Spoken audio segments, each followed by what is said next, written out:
প্রায় প্রতিদিনই বাংলাদেশ থেকে উঠে আসছে নিত্য নতুন খবর। কোনো কোনো খবর তো রীতিমতো চাঞ্চল্য ফেলে দেওয়ার মতো। এবার তেমনই আরও একটি খবর উঠে আসছে, যা নিয়ে শুরু হয়েছে জোর চর্চা। সম্প্রতি এসসিও সামিটে কাছাকাছি আসতে দেখা গিয়েছে ভারত এবং চীনকে। আর এবার দেখা গেল ন্যাটো সদস্যভুক্ত দেশ থেকে অস্ত্র কিনতে চলেছে বাংলাদেশ।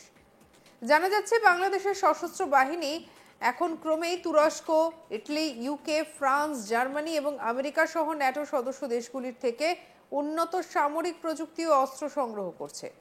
এর প্রধান লক্ষ্য এবং উদ্দেশ্য হলো অপারেশনাল স্বনির্ভরতা বৃদ্ধি করা, একক উৎসের উপর অতিরিক্ত নির্ভরতা কমানো এবং বাংলাদেশের প্রতিরক্ষা ক্ষমতাকে আরও শক্তিশালী করে তোলা। 2015 থেকে 2025 এই সময়কালের মধ্যে বাংলাদেশ ন্যাটো দেশগুলির থেকে ইউএভি র্যাডার, নৌজাহাজ নির্মাণ প্রযুক্তি এবং বিমান প্রতিরক্ষা ব্যবস্থা সংগ্রহ করছে। ইটালি থেকে ফাইটার জেট টাইফুন ক্রয়ের প্রক্রিয়াও শুরু হয়ে গিয়েছে। এছাড়াও তুরস্ক এবং ইউকের সঙ্গে নৌযান নির্মাণ এবং প্রযুক্তি হস্তান্তর সহযোগিতা জোরদার করা হচ্ছে। এছাড়া তুরস্কের হিসারে O+ এবং সিপার বিমান প্রতিরক্ষা ব্যবস্থাও মূল্যায়নের পর্যায়ে রয়েছে, যা খুব শীঘ্রই বাংলাদেশের বহরে যোগ দিতে পারে।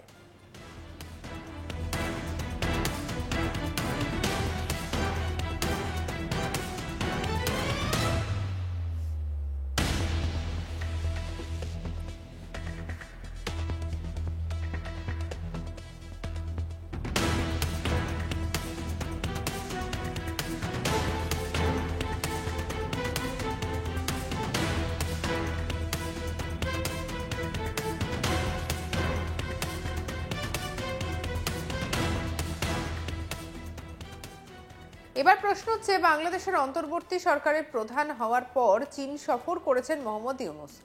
চীনের সঙ্গে ইউনূসের সম্পর্কও ভালো, তাহলে হঠাৎ চীনের থেকে না নিয়ে ন্যাটো সদস্য দেশগুলির থেকে অস্ত্র সংগ্রহের চেষ্টা করছে কেন বাংলাদেশ? এক্ষেত্রে মনে রাখতে হবে, সম্প্রতি চীন এবং ভারতের সম্পর্ক আগের চেয়ে মজবুত হওয়ার পরে ডোনাল্ড ট্রাম্পের মানসিক চাপ বেড়ে গিয়েছে বলে মনে করেন অনেকে।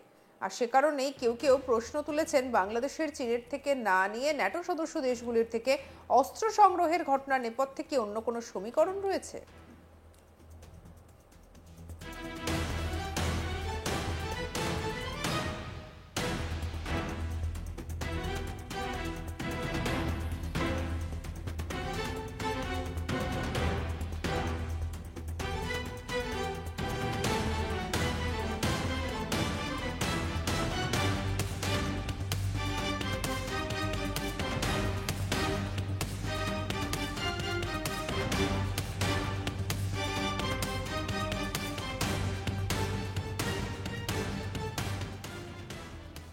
এবার প্রশ্ন হলো, বাংলাদেশে আদৌ অস্ত্রগুলো কিনছে, নাকি এর পেছনে লুকিয়ে রয়েছে অন্য কোনো গল্প?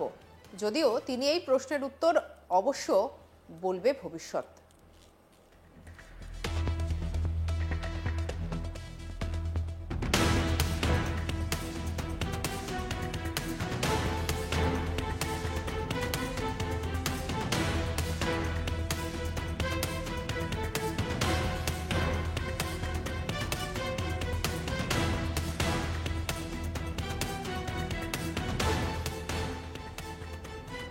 প্রায় প্রতিদিনই বাংলাদেশ থেকে উঠে আসছে নিত্য নতুন খবর। কোনো কোনো খবর তো রীতিমতো চাঞ্চল্য ফেলে দেওয়ার মতো। আর এবার তেমনই একটি খবর সামনে উঠে এলো, যা ঘিরে শুরু হয়েছে জোর চর্চা। সম্প্রতি এসসিও সামিটে কাছাকাছি আসতে দেখা গিয়েছে ভারত এবং চীনকে। আর এবার দেখা গেল ন্যাটো সদস্যভুক্ত দেশ থেকে অস্ত্র কিনতে চলেছে বাংলাদেশ।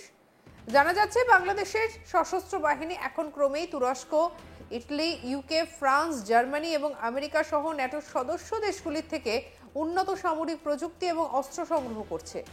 এর প্রধান লক্ষ্য এবং উদ্দেশ্য হলো অপারেশনাল স্বনির্ভরতা বৃদ্ধি করা, একক উৎসের ওপর অতিরিক্ত নির্ভরতা কমানো এবং বাংলাদেশের প্রতিরক্ষা ক্ষমতাকে আরও শক্তিশালী করে তোলা।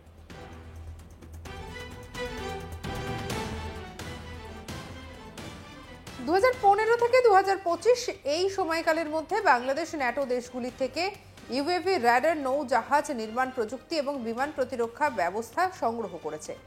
ইটালি থেকে ইউরোফাইটার টাইফুন ক্রয়ের প্রক্রিয়াও শুরু হয়েছে।